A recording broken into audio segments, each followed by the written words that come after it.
I'm making breakfast sausage, and we're going to try two variations, one with some dried apple and one with some dried blueberries. I'm making breakfast sausage because that has at least 2 or 3 different ways that can be served. In a patty, as a small link.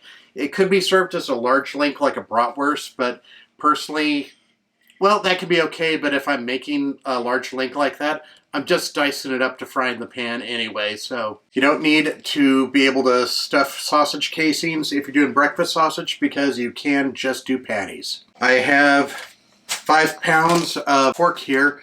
It is 3 pounds of pork butter, pork shoulder, and 2 pounds of pork belly. That gives it a higher fat content and fattest flavor. This I actually froze.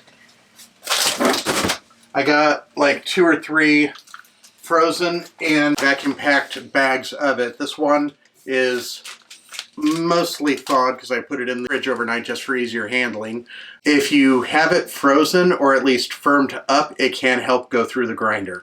I wouldn't want to put it through the grinder frozen solid because this is a KitchenAid, not a commercial grade grinder. Some of the recipes tell you to put the meat in the freezer for half an hour to firm it up, but you don't want to send it through completely frozen. This is a pork that I cut up and vacuum packed and froze, and I thawed it out overnight.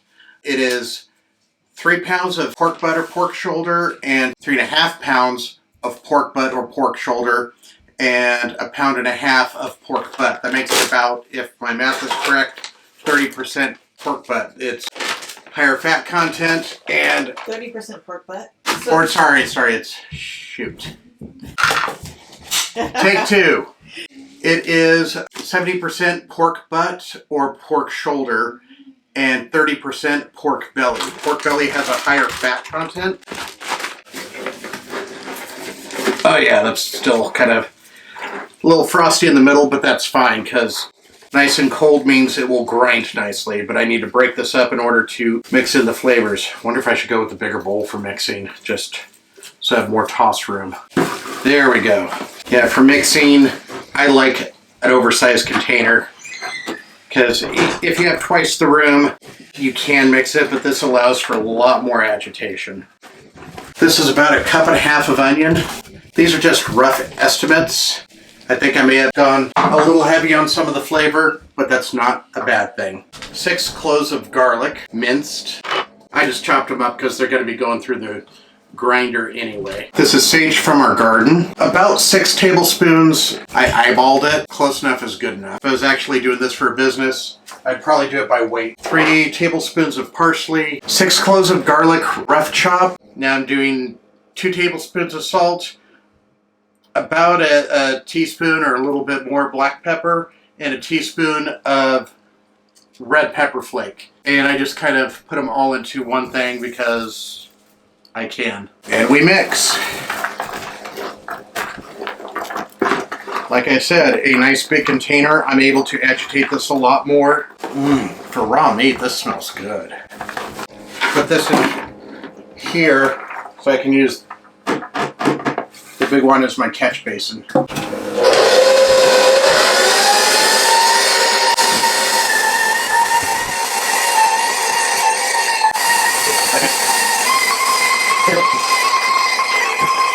coarser grind comes out like this, and the more fine one comes out kind of like mush. And if I was making a pate, this would be fine, but yeah, no. Well, I'll just run this so that everything that's in there comes back out. Then I'm going to push a couple of ice cubes through it to get the remainder of the meat out. I've made a patty, fried it up. Needs more pepper. I would say the salt is probably okay. I can definitely taste the herbs and such much better in this. Yeah. You think another teaspoon, double it? Yeah, double it easily. You were uncertain and you were being hesitant with the pepper? Yeah, I put in a teaspoon for 5 pounds. So another teaspoon? Yeah, I would say a tablespoon probably should have been the baseline. Okay. Test 2. We added more red pepper flakes. There it goes. Yeah. Well, now it's tasting right. Yeah. I don't want to add any more just because... No, that's right. That is the right amount. Yeah. The thing is, we could easily add more sage or garlic, and it would be and it wouldn't affect it. And let me update the. Yeah, I think the true ratio may be like between those two. Well, if it had been seasoned this way to begin with, it would be spread out better. Next time I'll try the 2 teaspoons. Well, now I'm going to separate out 2 different pounds from it, and I'm going to dice up about 5 ounces of dried apple for one, and 5 ounces of dried blueberries for the other. I think I may actually zap them in a food processor briefly to just chunk them up, and then I'll blend them in, and we'll see how that works. We're going to add some dried apple to one. I just zapped it in the food processor to get it kind of divided up. And this is half an ounce, this is an ounce. Just, I do it by weight.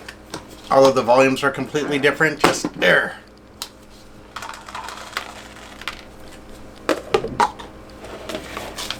We're gonna mush these up, and I'm going to let them sit overnight so they can kind of soak up the moisture that's in the sausage. Otherwise it'd just be little leathery pieces of fruit tucked away in there. Probably could use fresh blueberries, but then you'd have blue sausage. My only worry about the blueberries is even distribution. When I used to do bagels at Farmer's Market, I would always chop up the blueberries, which I tried to do in the food processor, and I got this gummy mess. So I'm going to try it this way and we'll see how it works. I don't think it'll be bad.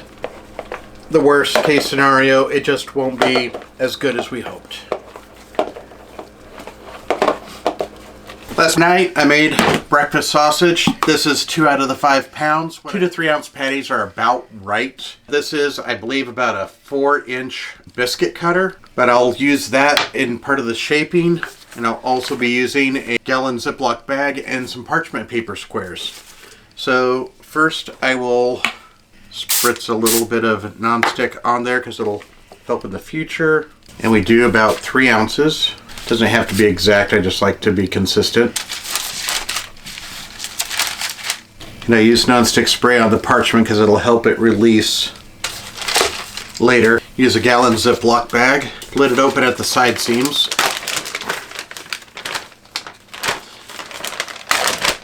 Now in theory you could use a hamburger press for this, but I don't know, I just had limited success.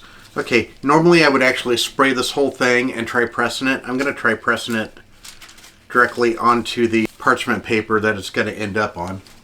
But you spray the top, and this is a little trick that I discovered recently. I use this, press it down, because it'll give me a good disc to start with. And you could leave it like this, but I think it's a little bit thick. So what I do, lift it up, release it flat, just kind of press this way and this way to spread it out, because when you cook it, usually it shrinks inwards a little bit. And this is thin enough that it'll cook quickly, and wide enough that when it shrinks in, it's a good size to fit on biscuits. And doing it on the parchment square seems to be working really well. Bonus, I figured out an easier way to do it.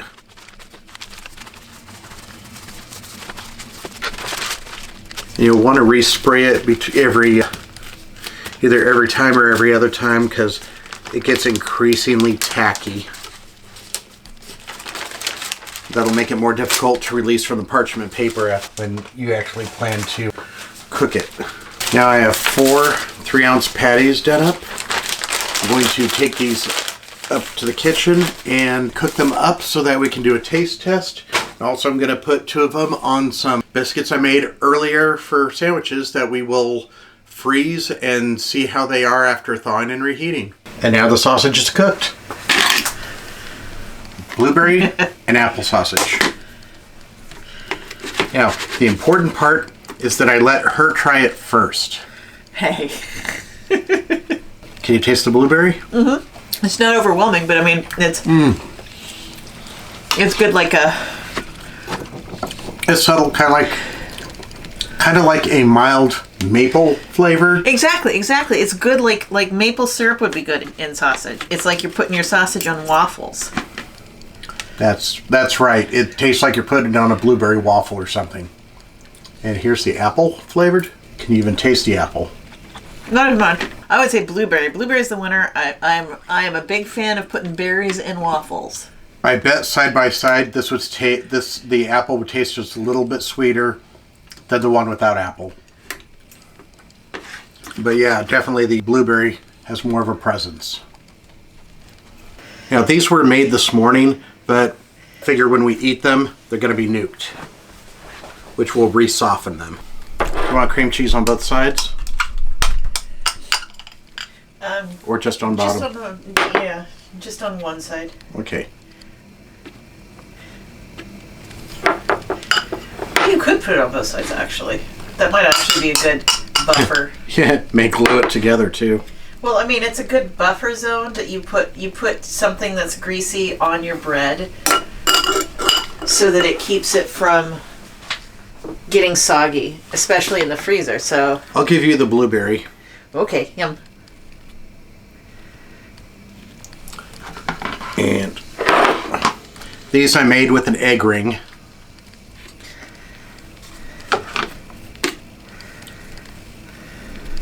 Turn the pretty side towards you. Mmm. Genuine food. Don't settle for imitation. This one.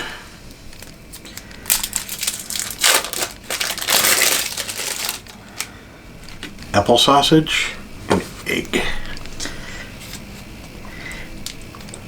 And if you're doing this as meal prep, then you'll want to make like a much bigger batch, obviously. Yeah, these we were testing new recipe, and so far I've actually liked it a lot. Now we're gonna put these breakfast sandwiches into bags. Try it again slower. I'm making